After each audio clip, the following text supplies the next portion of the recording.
ibang balita, nagbigay na ng DNA sample sa Philippine National Police ang ilang kaanak na mga nawawalang sabungero para sa cross-matching sa mga na-recover na hinihinalang buto ng tao sa Taal Lake. Yan ang ulat ni Ryan Lesigas. Nakarating na sa Campo Crame ang ilang buto na na-recover ng technical diving team na sumisisid sa Taal Lake para sa paghahanap sa mga labi ng missing sabungeros.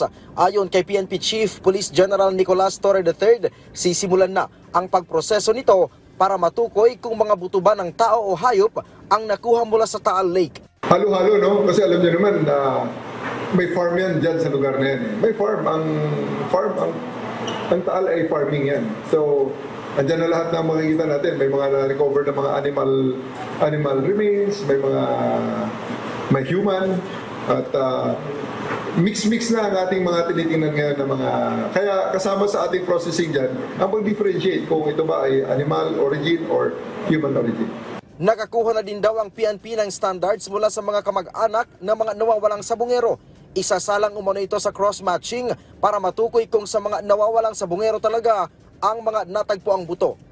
Para sa mas mabilis na proseso, we have already directed the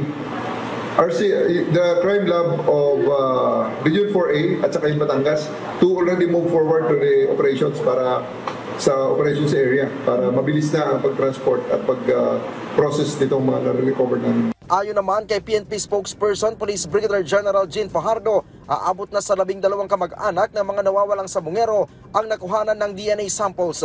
Gagamitin ito sa cross-matching para malaman kung tutugma ito sa mga butong na nakuha sa Taal Lake. Paliwanag ni Fajardo, sakaling magtugma, maituturing ito na major breakthrough sa kaso ng mga nawawalang sabungero. Bukas naman ani ang PNP sa pagtanggap ng iba pang samples sa kaanak ng mga biktima. Suportado naman ng PNP ang plano ng tinaguriang whistleblower na si alias Totoy na magtungo sa NAPOLCOM para formal na magsampa ng kaso laban sa mga pulis na isinasangkot sa kaso ng missing sabungeros. Samantala, nilinaw naman ng PNP na sa 15 pulis na isinasangkot sa kaso ng mga nawawalang sabungero, 12 na lang dito ang hawak nila dahil 3 sa mga ito ay naalis na sa serbisyo. Mula dito sa Campo Crame, Ryan Lesigas para sa Pambansang TV sa Bagong Pilipinas.